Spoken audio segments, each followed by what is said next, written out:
Hey everybody, it's Lisa Miller, the Director of Counseling here at StartBupe. Today I'm going to introduce you to Gina. She's one of our patients and she's going to share her story with you in hopes that you guys will understand what you need to do for recovery.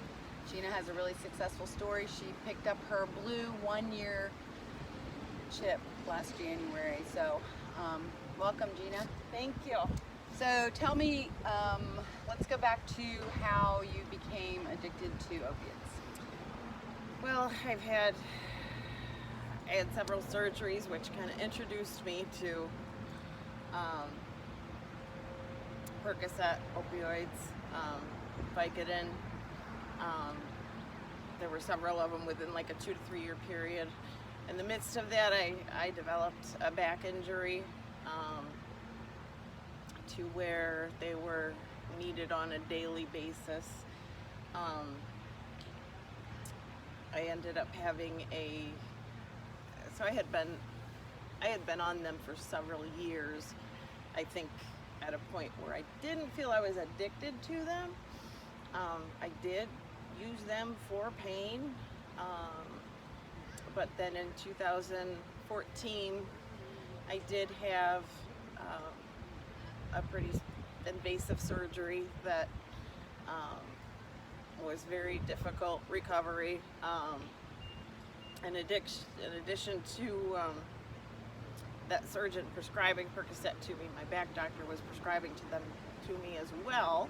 Oh. So I had 2 doctors. Double dosing. Double dosing. You guys haven't done that, right? Yeah. And constantly asking for more was very, I'm stuck. Constantly asking for more became a habit with my back doctor and of course with this surgeon.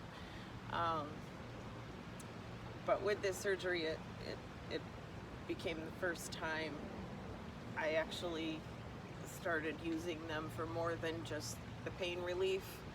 I started realizing the psychological effects, the warm and fuzzy feeling, the energy I got from them, feeling I could take on anything. I was more outgoing. I was everything I wanted to be. Well, that sounds really good. So what's the downside? The downside is, over time, it becomes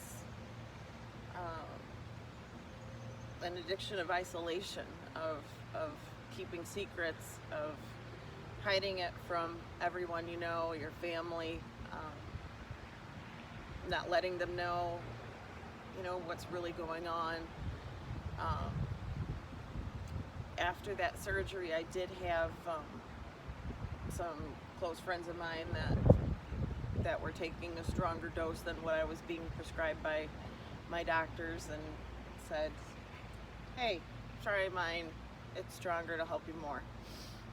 I had a second friend with an even stronger dose and said, hey, I don't take mine, you can have mine.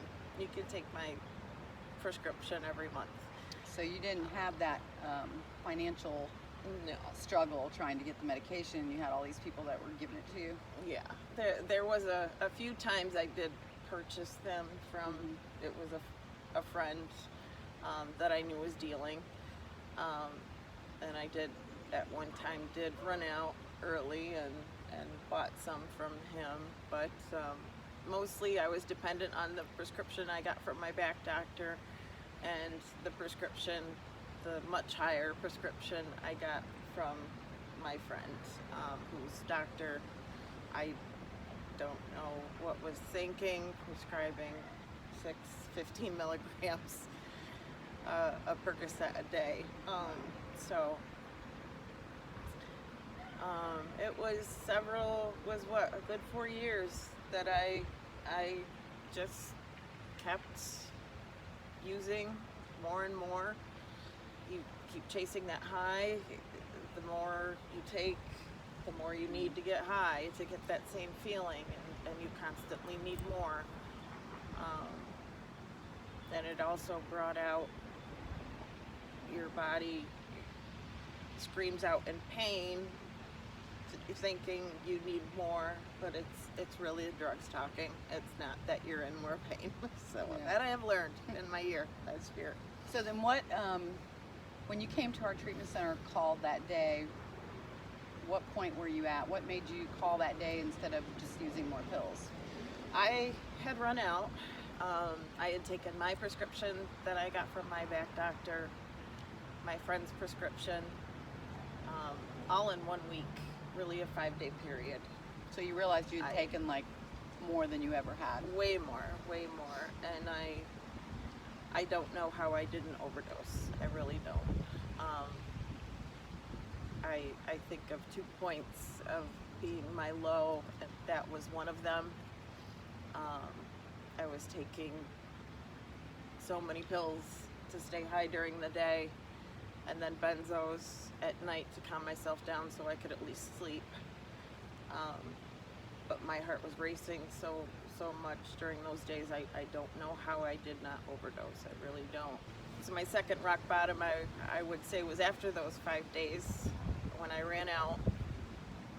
I tried doing it on my own, as I had tried to do several times on my own. But I got to that third day and I woke up. I wasn't even out of bed. I was terrified to get out of bed, and I had 2 choices. I was either going to get in touch with the friend I knew that dealed and take some heroin, or I was gonna try and find some help. And thank God I chose the second, and I started calling around, and thank God someone referred me to StartBupe. Everyone was amazing the moment I called. I was a mess. She was a hot mess. I will verify that. Day one, she came in like 1 o'clock that afternoon and just crying and shaking and not even thinking that she could actually get herself into recovery.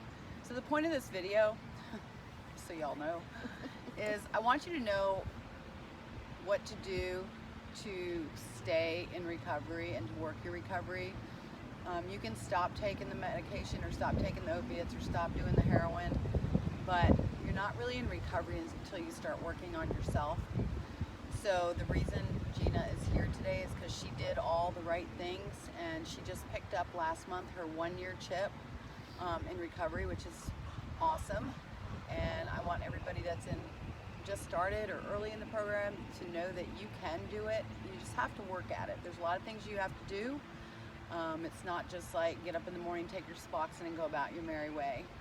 So you may be free from using opiates, but you're not free from yourself. So I want her to tell you guys like what her recovery has looked like in the last year and what she has done, so that you know how hard you got to work if you really want it bad. Okay?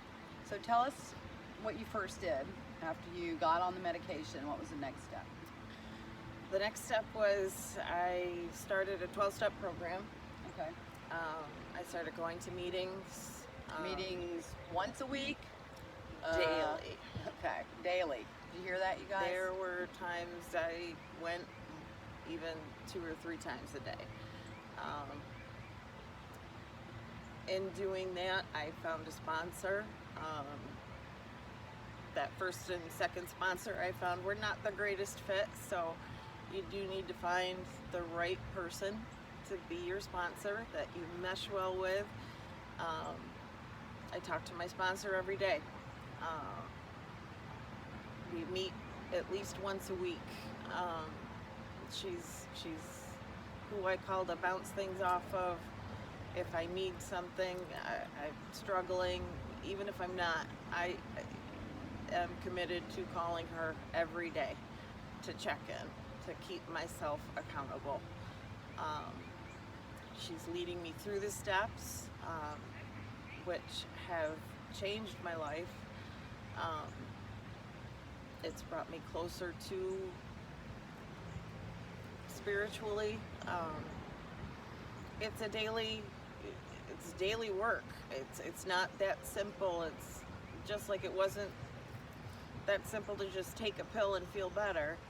It's not as simple as taking Suboxone and feeling better.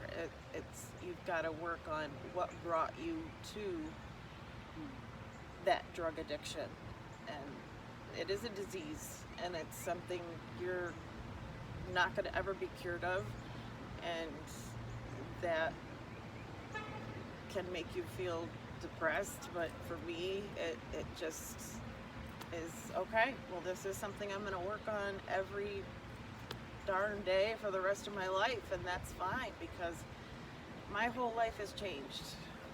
My entire life has changed. Working the steps, my sponsor, I have a tribe of women I stay close to that are addicts as well, and I keep in touch with them at least one a day, and I call them, and I'm accountable to them, and I check in with them even if I'm not struggling, just to call and say, hey, I need to keep these people close, so if it does come to a time where I'm feeling like, yes, I really feel like I need to use, I've got somebody there to call. And if that person's not available, I've got 5-10 other people I could call. It's been working on myself, it's been meditating, it's been just daily reading, whether it's scripture, books, self-help books, anything I can do to better myself. It's reaching out and helping other addicts as well. There's so much that helps so much internally to reach out and help someone by telling my story, and that there is hope of getting better, but it's a daily struggle. You gotta work at it. It's every day. I cannot stress it enough. It's work, but it's the most rewarding work you will ever experience. All right. Well, thank you, Gina, for coming and sharing your story. Thank you I hope for you having guys paid attention and learned that just the Suboxone's not going to do it, but you got to work your program and work on yourself and get this taken care of first. Exactly. All right. Well, thank you for listening to our video, and we'll see you next time. Peace.